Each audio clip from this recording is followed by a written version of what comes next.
And the justification is it's a preparation for war. If even those scum, slaves, criminals, etc., out in the sand show, as they put it, courage close to the steel, how much more will the citizens watching them derive from this? How much more courage will they show if called upon to fight for Rome? So in a way, it's a theatrical staging of the concept of virtues, which obviously means virtue, but also in Roman terms really means courage, physical courage. And so it's kind of the gladiators play out this central self-image of the Romans to themselves. And that's, I think, why it's so long-lasting and it's so hardwired into their psyche.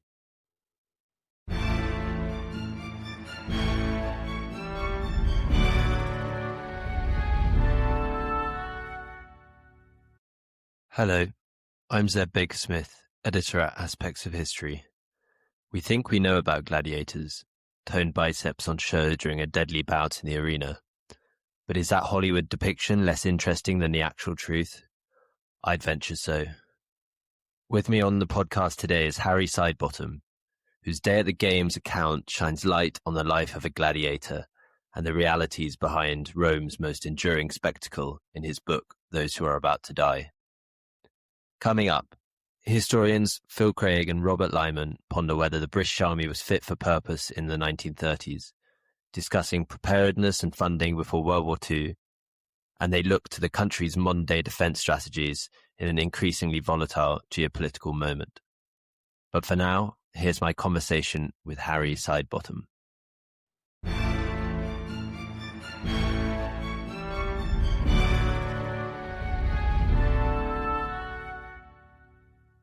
Harry, a huge pleasure and many thanks for joining us on the Aspects of History podcast for one of our first outings of 2026. Absolute pleasure to be here, Zeb. So, Those Who Are About to Die, Gladiators in the Roman Mind is your latest non-fiction triumph. It's an extremely eye-opening read and one that I can confirm will wow anybody, whatever their level of understanding of the Roman world. You've talked about the gladiator being this iconic figure of ancient Rome, but also quipped that everything everyone knows about gladiators turns out to be completely wrong. So was that misunderstanding where the seeds of the book lay, and how did you begin kind of writing those misconceptions? Well, no, I didn't set out to do a kind of myth-busting book. It's just when I actually got into doing the research, I suddenly realized that so many modern ideas about gladiators just come from Hollywood, really. And again, they turned out to be completely wrong.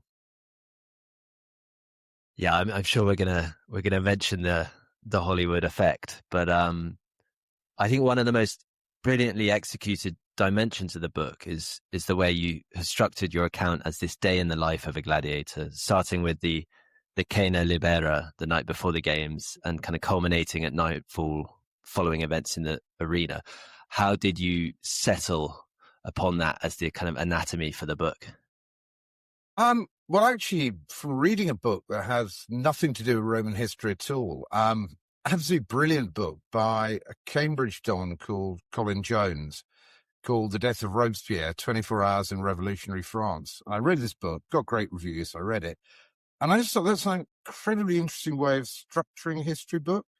If I apply that to gladiators, then it allows me to explore all sorts of aspects of Roman culture and the Roman mind that can be folded in quite naturally. So we go through 24 hours and we start with things like food, diet, body shape, then move on to sleep, dreams. And then, of course, we can get into the real meat of the thing, the animal shows, the executions, and above all, the gladiators themselves.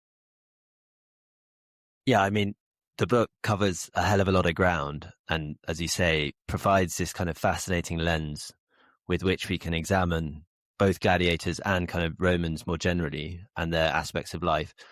We'll get onto those, but was the intention to explore those facets in Rome more holistically from the outset, or that was just the kind of organic result of trying to examine gladiators day to day?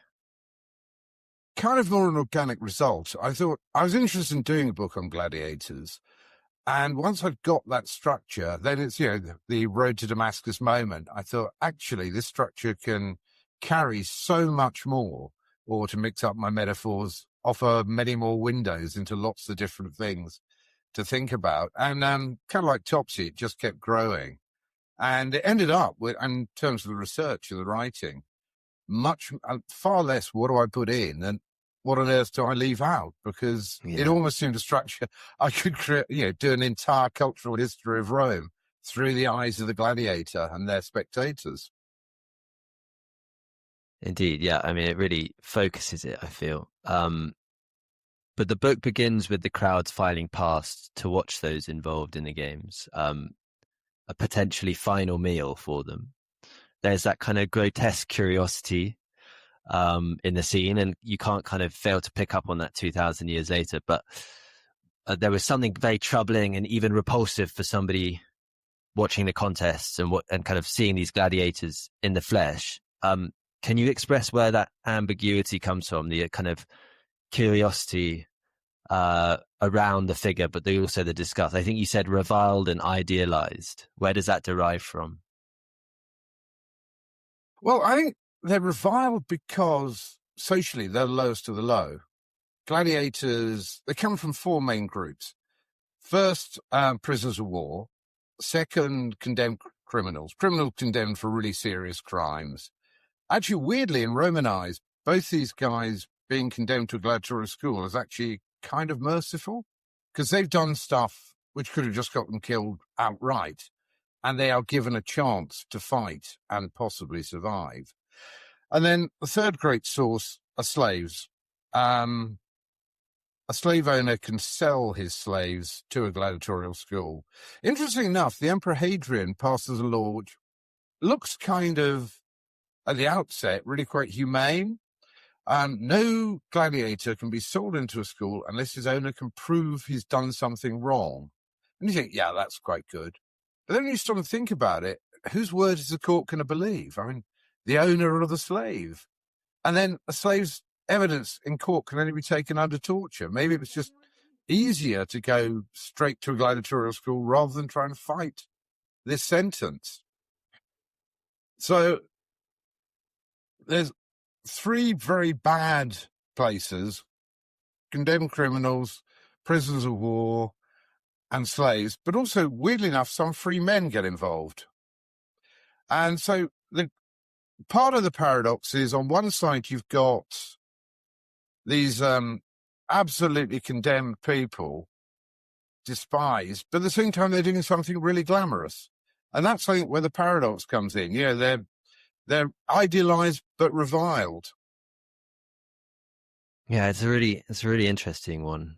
I mean, I think from a modern day perspective, we think of the kind of celebrity of them, but I mean, were they the sports people of their day? They were all well known, or some veterans would have been well known?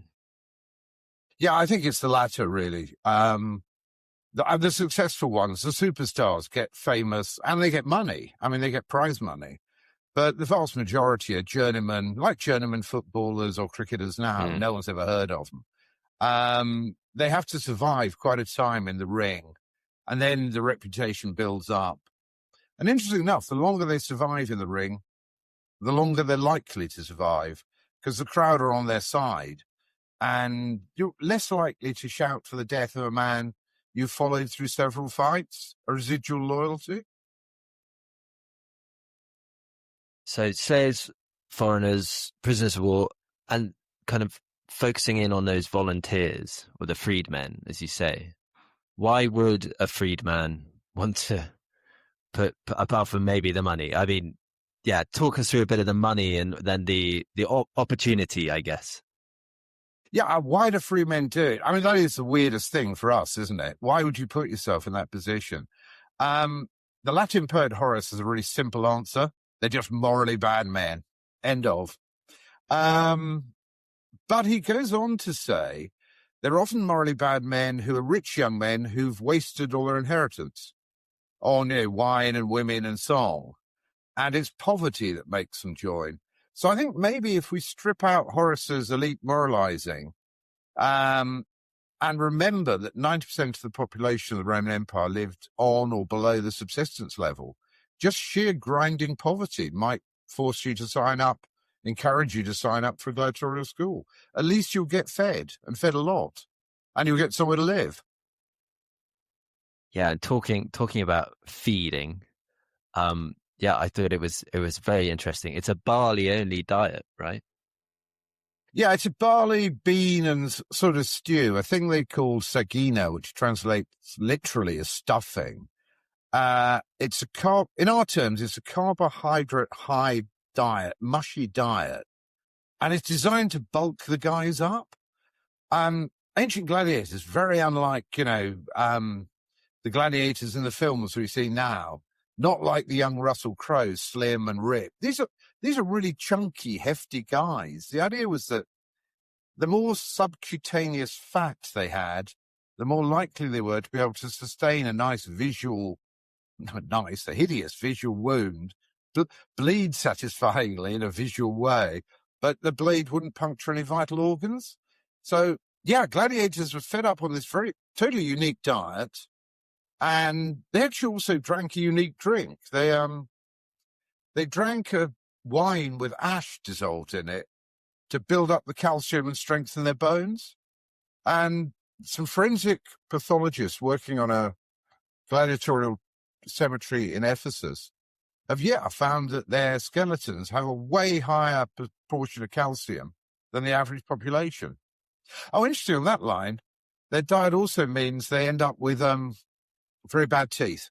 It's such a mushy diet. So far from being sex symbols in our sense, or even the ideal Roman sense, the average gladiator was a really fat boy with really bad teeth and really bad breath.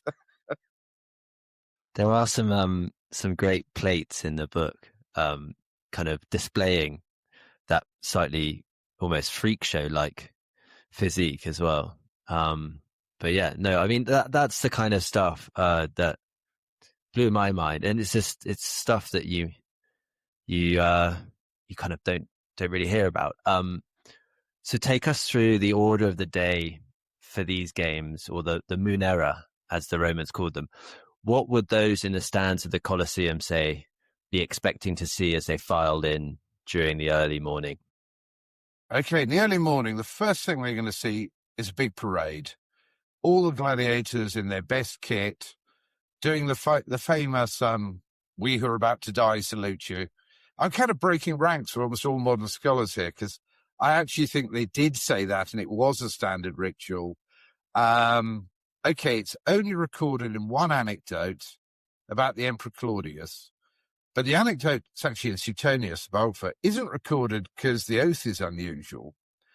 It's recorded because Claudius then makes a really bad joke. He kind of giggles or goes, they shout, "Those are about to die salute you." And he giggles or goes, "Or not." And the gladiators interpret this as a pardon, and they won't fight. And that's why we know the story. Okay, so you get the big parade, you get the oath, you get a sort of ritualized testing of the sharpness of the weapons. But then the gladiators are moved out of sight. They don't appear again till the afternoon. The morning is devoted to wild beast hunts.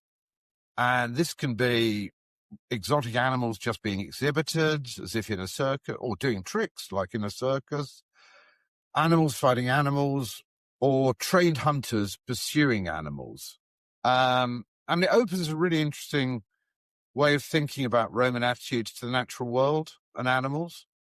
And they have animal rights just does not exist outside a few ancient, really avant-garde and extreme philosophers. Unless you're an elephant. The Romans have a real soft spot for elephants. They don't really like seeing them killed. Anything else is fair game.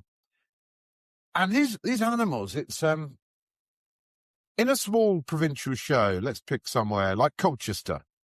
I mean, all you're going to get is the old bear, maybe a bull. But in Rome, the whole point is you get animals, really exotic animals from all over the world. It's a kind of visual playing out of the geographic scope of the empire. So you have leopards from the east, you have crocodiles from Egypt, you have rhinos occasionally from sub-Saharan Africa. It's basically saying the Roman Empire, we rule the world. So that's your morning show. Then you get to the lunchtime entertainment, which is a mixture of jugglers, acrobats, mime shows, and, revoltingly to us, public executions. And this is obviously where the Christians come in, because this is when they're dealt with by the Roman government. And the executions are also weird, to our mind, in that sometimes the condemned man or woman is forced to play out a famous death in Greek myth. So you get Daedalus, famously with his wings, comes on a crane, let go, and he falls. Splat. And after the executions, then it's time for the gladiators. So the Munera, as you say, it's a whole package of entertainment, and it lasts from the night before the ritual dinner right through to the next evening. Hello, Zeb here. Please forgive my interruption, but I wanted to let you know that at Aspects of History, we produce a digital magazine featuring articles, interviews, short stories, and book reviews of the best historical writing available. Authors featured including Ben McIntyre, Lucy Worsley, Andrew Roberts, and plenty more. An annual subscription is available for only $9.99. That's pounds or dollars. Yep, you heard that right. That's 6 issues for under £10 or dollars. Head over to aspectsofhistory.com to subscribe, where you can also gift subscriptions. Now back to the show. Gladiators then are accepted by the Romans to be a foreign export, but they're not entirely sure where it comes from. Is that right? Yeah, it's right. I mean, scholars debate endlessly. Where did they come from? The Romans said they either came from the south, from Campania, or from the north in Etruria. And the only conclusion we can really draw is that the historical Romans had absolutely no idea where gladiatorial combat came from. But they were all united in believing it was an import to Rome. And this isn't in a trying to distance themselves from a morally bad thing way. It's actually part of the whole Roman ethos of we actually take over the world and we take whatever's good from the people we've conquered, and we then perfect it and we make it our own. So yeah, a lot of scholarly ink has been spilt on trying to find out where gladiators really came from. I think it's a doomed exercise because the Romans themselves didn't know. Moving from that, when is the first recorded instance of gladiatorial games, and then the last? Right. The first recorded instance, and the Romans believed it was the first ever, is 264 BC, when 2 sons of a senator have 6 pairs of gladiators fighting at his funeral. The very last we hear of them is in the 400s AD. A series of medallions are minted to celebrate games given by senior magistrates in Rome in the 430s. But by then, gladiatorial combat seems to be kind of on its last legs and dying out. Okay, and I think we'll return to why that happens in a bit. But when approaching the Latin literature, you get a kind of snapshot of various types of gladiators, but maybe the specifics on how they were armed and their roles may be a bit lost to those without specialist knowledge. Give us a sense of a few of these. I mean, just from the top of my head, the Retiarius and the Mamillo and the Thrax, names that we may know, but we may not be able to picture, I suppose. Yeah, I mean, an awful lot of work's been done on this. I think we have to be careful about being too dogmatic of how a Retiarius or a Mamillo was armed, because it's pretty clear their kit changed over time and also seems to have changed in different parts of the empire. But basically, the gladiators divide into 2 main types, the heavy shield, big shield men and light shield men. Marcus Aurelius, the Stoic philosopher, in his usual miserable, joyless way, says thanks his old tutor for encouraging him never to get interested in either big or small shield people. So yeah, you've got the Retiarius, actually has no shield at all. He's the famous one with the the trident and the net, light arm fighter. And then at the other end, you've got the murmillo, big shield, very enclosed helmet, short sword. And they tend to be matched either against people of their own type or against other specific types. Interestingly enough, quite a few of the types are named after historical enemies of Rome. So the Thracian, the Gaul, the Samnite. Once again, it's a kind of ideological package saying, look, we've conquered the world. Once these people were great warriors, now they only exist to be put on for the entertainment of the public of Rome. It's and the ones I'd like to, well, would we like to see them? I don't know, moral question there. But the equites, the mounted ones, I mean, they have white horses, gilded armor. They start the show in the afternoon. And then there's the Esidarius, the chariot rider. It just almost defies imagining, how do you get these things to work in the Colosseum, in an arena? And do they dismount to fight? Or is it literally a whirl of chariots zooming round? But I think the key thing of anyone putting on the games has to aim for novelty. Scale, magnificence, and novelty. So I don't think we should be too dogmatic about types of gladiators, because the guy putting on the games can basically put anything he wants and he can afford and obtain into the arena. You've segued nicely to my next question, which is, how does that function of putting on games change when Rome transforms from the Republic into an imperial monarchy? Yeah, it's a really good question. Gladiatorial combat, as we just said a minute or two ago, starts really small, just 6 pairs fighting at a funeral. But the numbers expand exponentially in the Republic. And the reason is, in Rome, the senators need to appeal to the plebs of Rome to get their votes, to vote them into office, to vote for laws they want passed. And a really good way of doing it is putting on a bigger and better gladiatorial show than your predecessors and your rivals. So the numbers expand and expand. But then, as you just said, the whole thing changes. The Republic's over. Augustus establishes the rule of the emperors, which we call the Principate. From then on, the senatorial elite in Rome cannot put on gladiatorial shows in Rome. It's reserved for the emperor and the imperial family. They're not going to have some other guy winning popular favor by doing this. But the inflation of numbers and spectacle continues, because just imagine, we're the emperor. We're both emperors. It happens now and then. And we want to put on a show. Our show has to be bigger and better than the guys we've probably just murdered to take the throne. So more and more numbers grow and grow, right up until probably the 200s AD, when the empire is in crisis and bits of it are breaking away and the emperors are broke and it's harder to source exotic animals. And it's very hard when you're losing wars to find lots of prisoners of war. Quite, yeah. So one-upmanship, name of the game. It's worth outlining the idea of Rome's social structures being mirrored within the Colosseum or any other arena. But especially it's through the positioning of spectators. I think you say society stratified in stone. This was an event often hosted by the emperor, as we said, but it was attended by all sorts of people.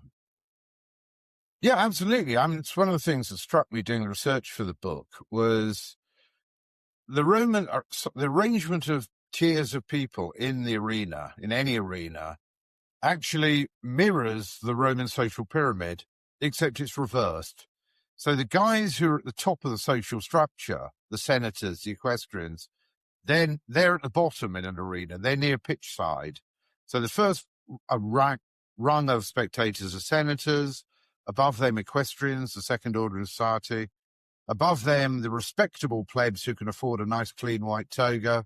Above them, the unrespectable plebs in dirty clothing. Most elite writers always put a nasty adjective with the word plebs. Dirty, superstitious, whatever.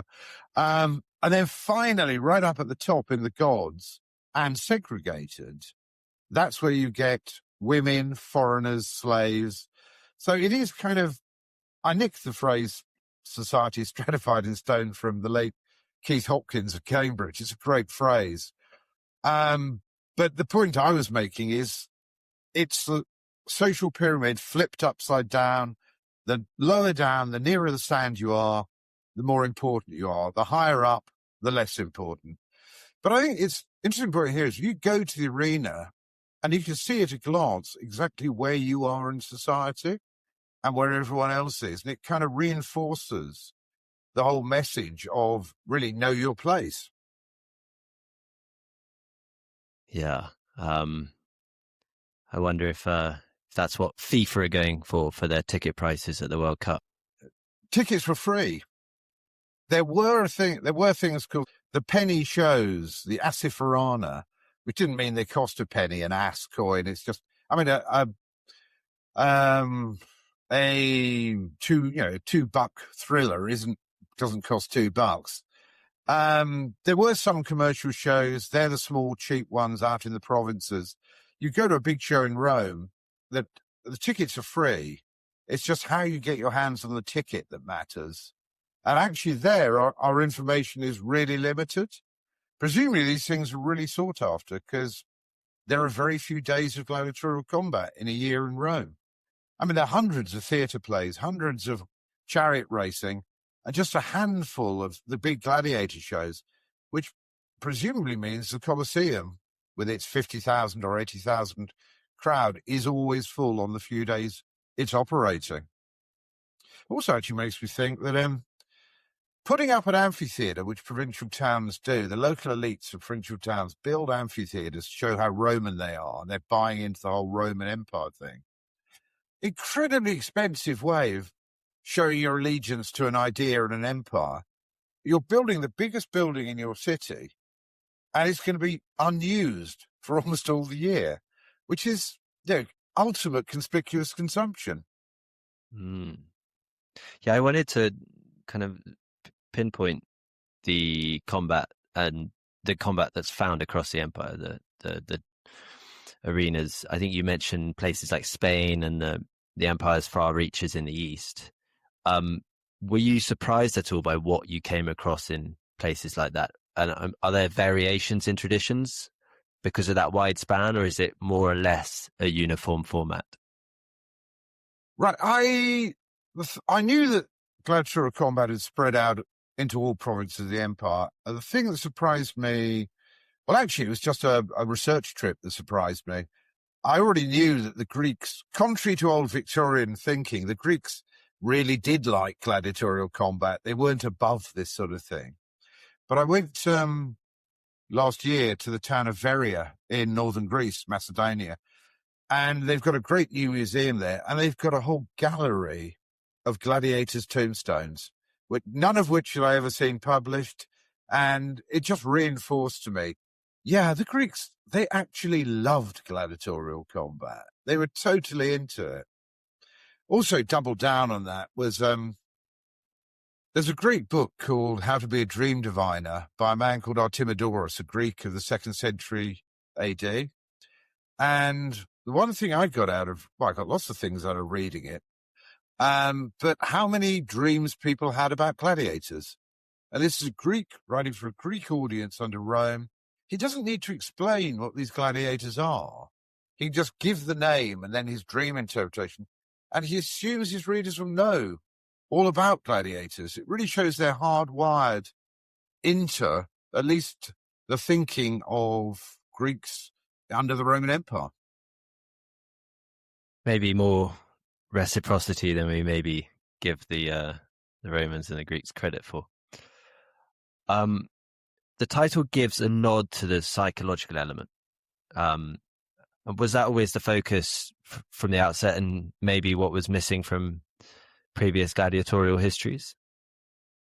Yeah, I very much wanted to use gladiators as a window onto Roman thinking. For some reason, we always have to put it in French because it sounds more clever. Their mentalité. But yeah, that was a key aim from the start. And I think they do, because gladiators really did say something about Roman self-identity. For example, the Roman justification for gladiatorial combat, weirdly enough, stays absolutely the same over half a millennium. Cicero has it in the 1st century BC. Pliny has the classic statement of it in about 100 AD. It's still being wheeled out about 400 AD in the Augustan history. And the justification is it's a preparation for war. If even those scum, slaves, criminals, etc., out in the sand show, as they put it, courage close to the steel, how much more will the citizens watching them derive from this? How much more courage will they show if called upon to fight for Rome? So in a way, it's a theatrical staging of the concept of virtues, which obviously means virtue, but also in Roman terms really means courage, physical courage. And so it's kind of the gladiators play out this central self-image of the Romans to themselves. And that's, I think, why it's so long-lasting and it's so hardwired into their psyche. Yeah, I mean, so psyche, I think, is interesting from the point of view that quite a lot of sources that you cite do take this opposing view of the spectacle and its inhumanity. And I'm kind of talking Seneca and the Stoic viewpoints, and then the Christian authors documenting the games in later centuries. Was there always a kind of maybe a muted resistance to the bloodshed, or does that come in when the lunchtime executions become that much more widespread? I think you're right. A lot of the opposition is focused on the lunchtime executions, not the gladiators. But I think the really weird thing is there is this current of opposition to gladiatorial combat, but it's almost entirely confined, as you say, to Christians and philosophers. And what is really, I found very strange, is that the opposition is not founded on the stuff that we would think it would be. It's not sympathy for the guys out in the middle, even for the condemned criminals, let alone the gladiators. The opposition comes from the bad moral effect watching gladiators has on you, the audience. Because if it's so exciting, you might lose your self-control. And for the Roman elite, self-control really was everything. It's what distinguishes them from the non-elite, it distinguishes them from barbarians. And of course, it's really important. These are slave owners. Self-control, that doesn't really matter. In my household, it doesn't matter at all. I can shout at my kids, who cares? But if, on the other hand, I was a Roman senator with a household full of slaves I could beat and brutalize, then my self-control would probably be quite important. But yeah, it's weird. I mean, whether it's Christians or whether it's Seneca or Chrysostom or other pagan philosophers, the problem with gladiatorial combat is not the poor devils who are suffering and dying in the ring. It's the bad moral effect it's having on you. And which, it's one of those wonderful examples. Is why I really like ancient history, or history in general. It's that sort of compare and contrast. In some ways, they're so like us. And then you stumble across something and you think, that is so totally alien from, modern Western liberal viewpoints. It couldn't be more different. I think it was the late great historical novelist Mary Renault had some phrase like, the universal fascination of reading and writing history is the tension between what's universal to the human condition and what's very specific to one time and one place. I think that kind of hits the nail on the head.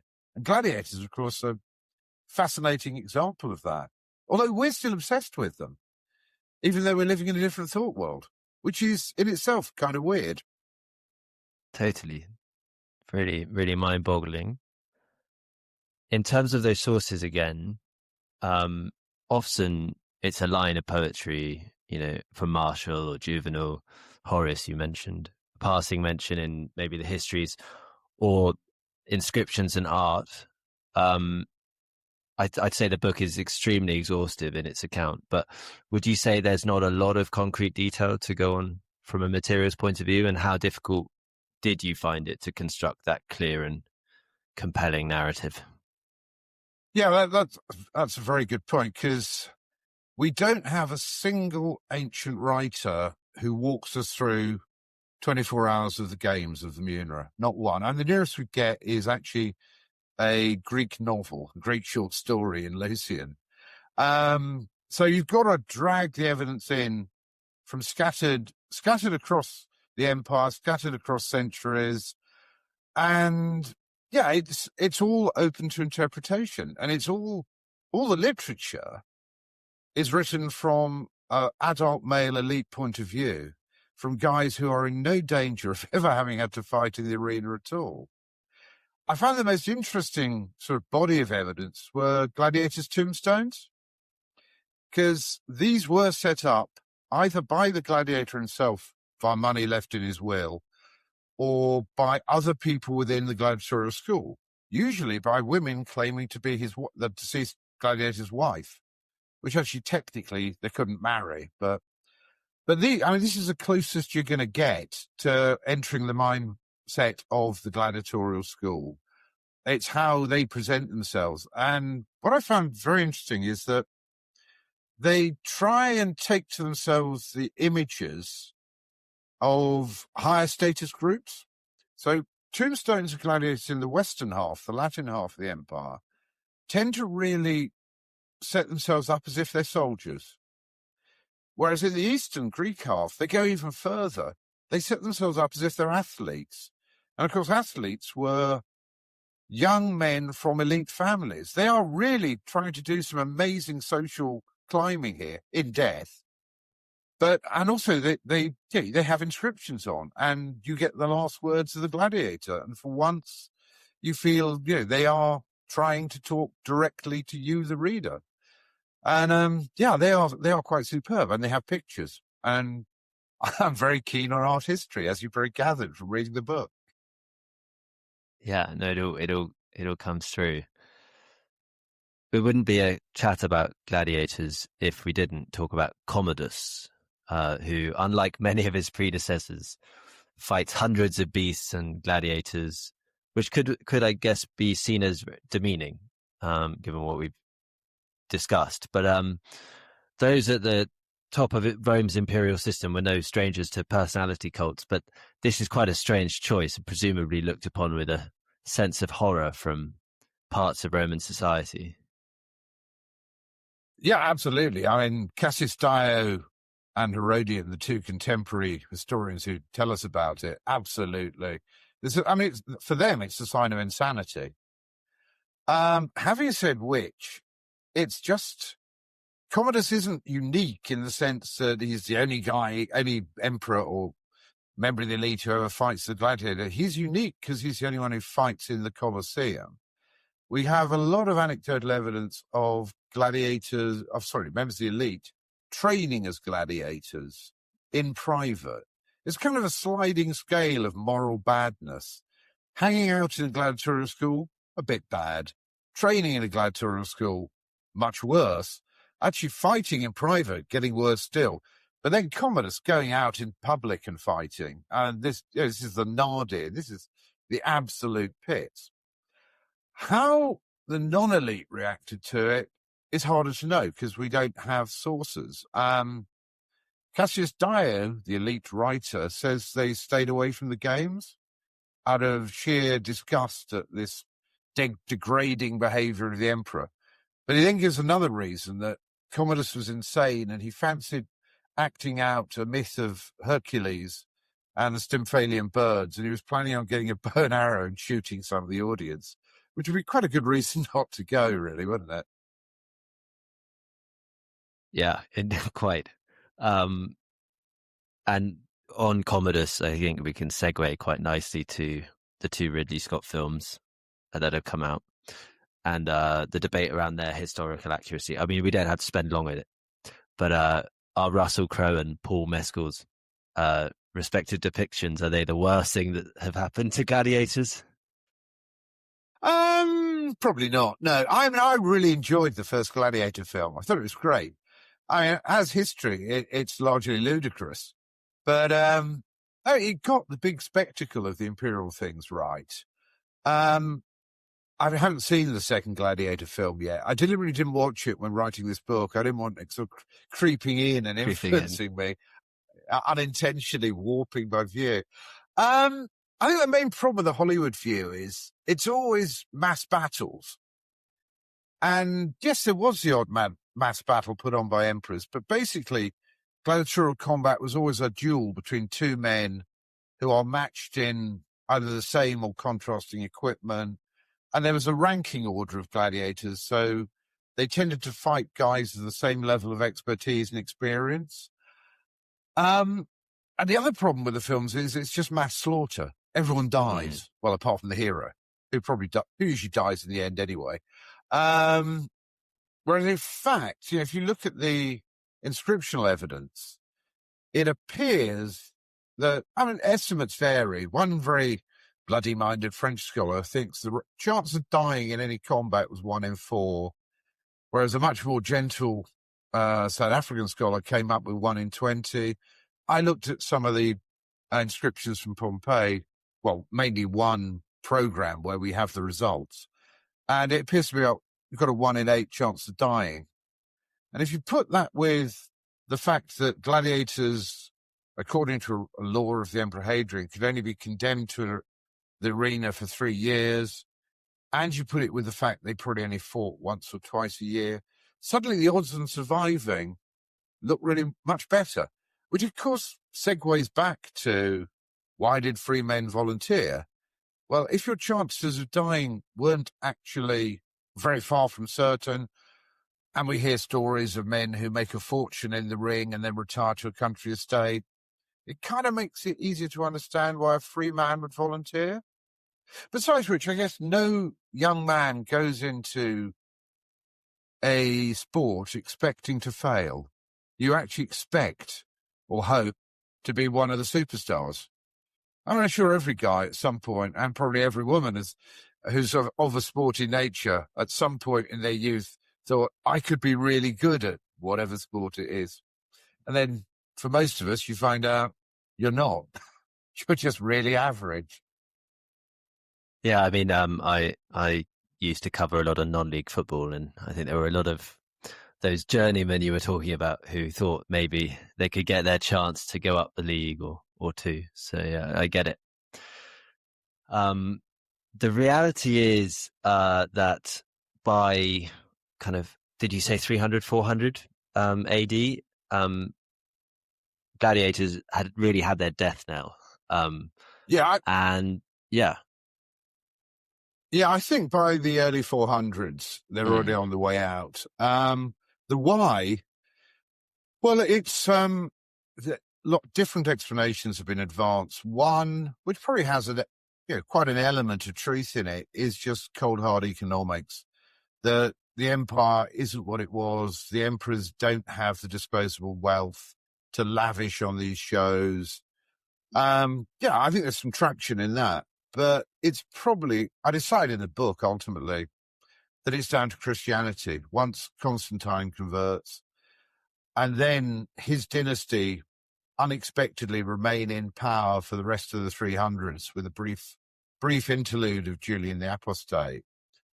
The thing about Christians is the Christian empire Christianizes the elite, and once the elite have become Christian, they are still going to spend vast sums of money displaying how elite they are, how they're open-handed munificence, but they're going to do it in ways that don't involve funding gladiatorial combat. They're going to build churches. They're going to give alms to the poor. They're going to do things. They're going to do gift giving that's acceptable within a Christian frame of mind. And I think that's why gladiators die. I think ultimately Christianity kills gladiatorial combat, although not in the direct way that much later Christians claimed, when they just go, well, Constantine the Great converted to Christianity, he abolished gladiatorial combat. Well, no, he didn't. It lasts for over another century. But I think kind of at second hand, Christianity does finally kill the games. It's Christian snowflakes. They just ruin everyone's fun. Everything, exactly. Ruin the weekend too. No, I kid. I find it difficult not to compare it, kind of this all-embracing sporting event, to a modern-day spectacle. And though it's easy to kind of separate the bloodshed, from a Premier League football match, maybe not so from a boxing prize fight, say, Do you think kind of millennia from now, a descendant of yours could write a similar book about 24 hours in the life of a boxer or a footballer today? Or what happened in the arena in Rome was unique in terms of history and entertainment? Well, I'm sure historians might well be writing sort of social, cultural histories on how boxing and following a boxer through 24 hours could illustrate our culture, or maybe a rugby team or something. Is it unique? Well, I don't know. Bullfighting. When doing this book, I haven't actually been. I've been to a Provençal bullfight, which is in the south of France, where they don't kill the bulls. This this sounds very snowflake of me, but I thought I'd find that kind of easier than going to the full-on Spanish or Mexican version. But I did watch a lot of videos of bullfighting, and also, which appears to be very big in Mexico, there are actual stadiums for it, cockfighting, which to us is, to me, really quite unpleasant. But no, I think it does show that unique. No, I don't think gladiatorial combat is unique in the sense that I can't think of any other culture that organized men killing each other in quite that way. I mean, you have ritualized battles in Aztec, Middle American culture, but we still watch combat sports. In fact, only last week I was reading how, I think it's Courtney Laws, the ex-England second row rugby forward, was talking about we have to take care of rugby players for head injuries, but we have to accept, as in his words, it's a gladiatorial contest, and it is about physical violence. And luckily, very few people, well, no one dies. Next to no one dies. No, I don't think anyone's died in a rugby field, but they can get badly hurt. So no, I don't think gladiatorial combat is totally, utterly unique, but it's just different from other cultures' versions of combat sport. And I think the reason it existed in the form it did is it just reinforced so many Roman ideas about themselves as the masters of the world, the masters of geography, their social order, and this building block of being Roman equals virtues equals moral and physical courage. So, zooming out quickly to your career as an academic, specializing in ancient history and then a novelist known for the Warrior of Rome series, before this switch to writing nonfiction with your book on Heliogabalus. What prompted that switch away, and what can we expect next in terms of upcoming writing? Right. Well, it was only a temporary switch. I kind of intend to return to novels. I switched because the Heliogabalus book was a COVID lockdown book. I thought I'm not going to have to do any face-to-face teaching. I'm not going to have to drive all over the place going to literary festivals. I can write a book in COVID lockdown time. Of course, I was totally wrong. I thought I could bang this book out in 9 months. No, it took 2 years. The next book I'm going to do is another history book, but I'm still chatting with my publishers about what I'm actually going to write. But when I've done that one, I really want to return and do the next 2 ballista novels in the Warrior of Rome series, because every now and then I need a break from the Warrior of Rome series to stop it getting really stale and like a treadmill. But every time I take a break, like now, I start really missing the company of Ballista and his familiar and writing fiction, where I can actually write, as it were, with the handbrake off. Great. Well, Harry, many, many thanks for coming on and joining me. Zeb, it's been an absolute pleasure. Yeah, no, really, really fun. And Those Who Are About to Die is published in hardback by Hutchinson and Heinemann. And I believe the paperback will be out later this year. We'll put the links in the description, so do check it out. Huge congratulations, Harry. I had a blast reading it and a great way to start the year on the podcast. So no doubt we'll see you back on the pod next time. Look forward to it. Thank you very much. Thanks so much for listening. Links are in the show notes. Please share with friends and family and keep your eyes peeled for new episodes.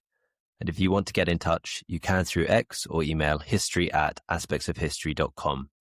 But until then, thank you and good night.